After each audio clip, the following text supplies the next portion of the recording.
അത് സാറ് ക്യാൻസറിനെ പറ്റി 2 PhD എടുത്തതാണെന്നും അതേപോലെ ക്യാൻസർ ആശുപത്രി ലോകത്തിലെ ആദ്യത്തെ ക്യാൻസർ ആശുപത്രിയിൽ സാർ റിസർച്ച് നടത്തിയതും അവിടെ ജോലി ചെയ്തതുമായ ഒരാൾ പറയുമ്പോ അത് സമൂഹത്തില് നല്ല ഒരു സാധാരണക്കാരൻ, എനിക്കിപ്പോ വേണ്ടുന്നത് സാധാരണക്കാരായ ആൾക്കാരുടെ കുടുംബം വരെ വിറ്റ് എല്ലാ പൈസയും കഴിഞ്ഞ് കീമോയും ചെയ്ത് റേഡിയേഷനും കഴിഞ്ഞ് എല്ലാം കഴിഞ്ഞിട്ട് അവന്റെ ഇരിക്കാടം വരെ പറ്റിട്ട് കൊന്നു കൊടുക്കുക എന്നുള്ള, അവനെ കൊല്ലുക എന്നുള്ള ഒരു ധർമ്മം.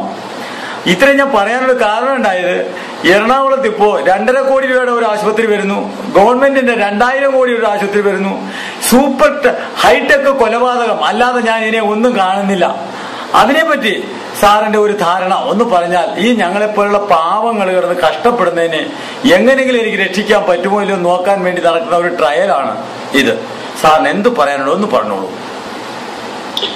എന്റെ പേര് പ്രദീപ് ചള്ളിയിലാണ്. ഞാൻ PhD ക്യാൻസർ ബയോളജിയിലാണ് ചെയ്തത്. പക്ഷെ ഓൺകോളജിസ്റ്റ് എന്ന് പറയാൻ പറ്റില്ല. എന്താ പറഞ്ഞാൽ ഇപ്പൊ ഓൺകോളജിസ്റ്റ് എന്ന് പറയുമ്പോ മറ്റേ MBBS പഠിച്ച ഡോക്ടറിനെയാണ് ഓൺകോളജിസ്റ്റ് എന്ന് വിശേഷിപ്പിക്കുന്നത്. ഞാൻ സയന്റിസ്റ്റ് എന്ന് പറയാം. ഓൺകോളജി സയന്റിസ്റ്റ് ആയിരുന്നു.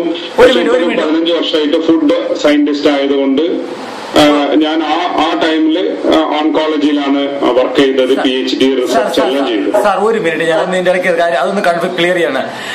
നമ്മളിപ്പോൾ RCCയിൽ ഇപ്പോൾ നടക്കുന്ന MBBS ഡോക്ടർ അല്ല അവിടുത്തെ കീമോ എത്ര കൊടുക്കണമെന്നും കീമോയുടെ മരുന്ന് എത്ര വേണമെന്ന് പറയുന്നത് അവിടുത്തെ സയന്റിസ്റ്റുകളാണ്. അത് രാജീവ് ഗാന്ധി ഹോസ്പിറ്റലിലാണ് ഇരിക്കണേ. അപ്പൊ സയന്റിസ്റ്റുകളാണ് യഥാർത്ഥത്തില് മരുന്നിനെ പറ്റി തീരുമാനിക്കുന്നത്. എത്ര ഗ്രാം കുത്തിവെക്കണമെന്നും എന്ത് മരുന്നാണ് കൊടുക്കേണ്ടതെന്നും തീരുമാനിക്കുന്ന ഡോക്ടറല്ല. അപ്പൊ അത് പബ്ലിക്കിന് അത് അറിയില്ല. പബ്ലിക്ക് ധരിച്ചിരിക്കുന്ന ഡോക്ടറാണ് ഇതൊക്കെ തീരുമാനിക്കുന്നതാണ്. സത്യത്തിൽ ഇത് തീരുമാനിക്കുന്ന നിങ്ങളെ പോലുള്ള ആൾക്കാരാണ്. എത്ര പെർസെന്റേജ് എങ്ങനെ ഈ സാധനം ശരീരത്തിൽ ചെന്നാൽ അത് അപകടമില്ലാന്നൊക്കെ തീരുമാനിക്കുന്നത് അങ്ങനെയാണ്. താങ്കൾ വളരെ കറക്റ്റായിട്ട് വ്യക്തമായിട്ട് എല്ലാം ഉള്ളതുപോലെ പറയുന്നത് ശരിയാണത്.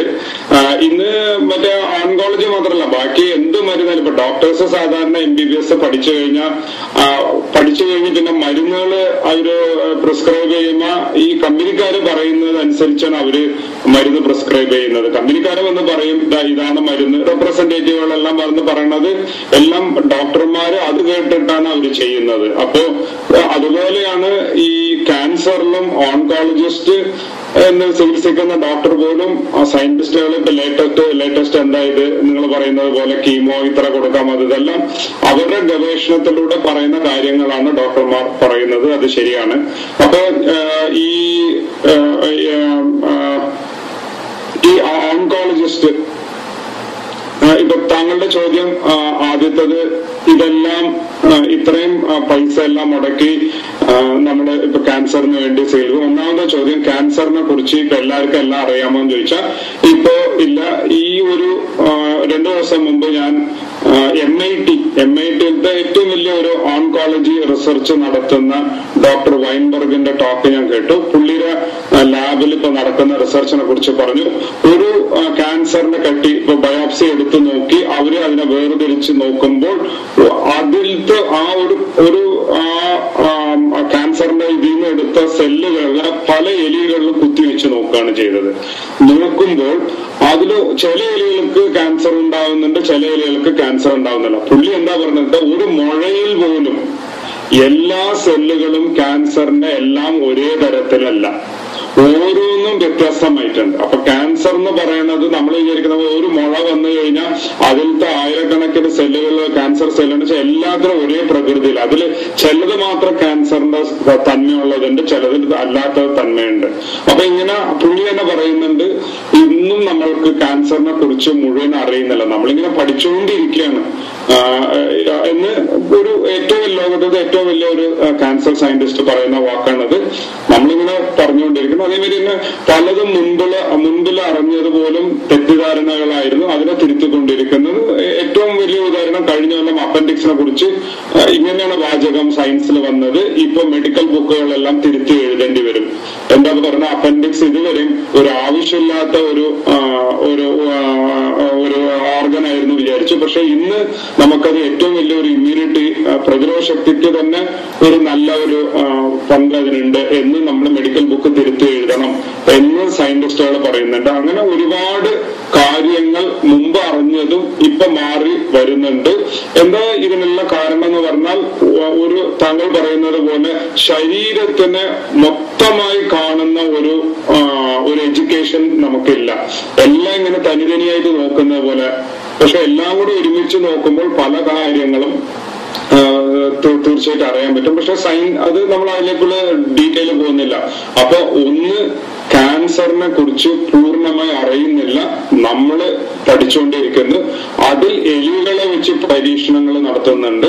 അതേപോലെ അത് കഴിഞ്ഞിട്ട് മനുഷ്യരിലും പരീക്ഷണങ്ങൾ നടത്തിക്കൊണ്ടാണ് വരുന്നത്. അപ്പോൾ പല മരുന്നുകളും പുതിയത് വരുന്നതെല്ലാം കമ്പനിക്കാര്, ഇവിടെ അമേരിക്കയിലാണെങ്കിൽ ഒരുപാട് ആൾക്കാർ ലാസ്റ്റ് സ്റ്റേജിൽ വരുന്ന ആൾക്കാരോട് ഫ്രീ ആയിട്ട് ഞങ്ങൾ ടെസ്റ്റ് ചെയ്യാം എന്ന് പറഞ്ഞ് ക്യാൻസർ മരുന്നുകൾ കൊടുക്കുന്നുണ്ട്.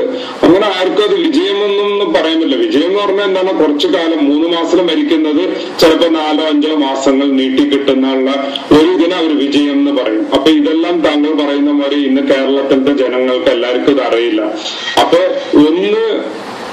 അപ്പൊ അടുത്ത ചോദ്യം, കീമോ എടുക്കാമോ വേണ്ടാമോ? അതില് നോക്കുമ്പോൾ കീമോ പറയുന്നതിന് മുമ്പിട്ട് ഒരു ചോദ്യം ഞാൻ ചോദിച്ചോട്ടെ, ഒറ്റ മിനിറ്റ്. കീമോ ചോദിക്കുന്നതിന് മുമ്പ് എനിക്കൊരു ചോദ്യം, 1 മിനിറ്റ്.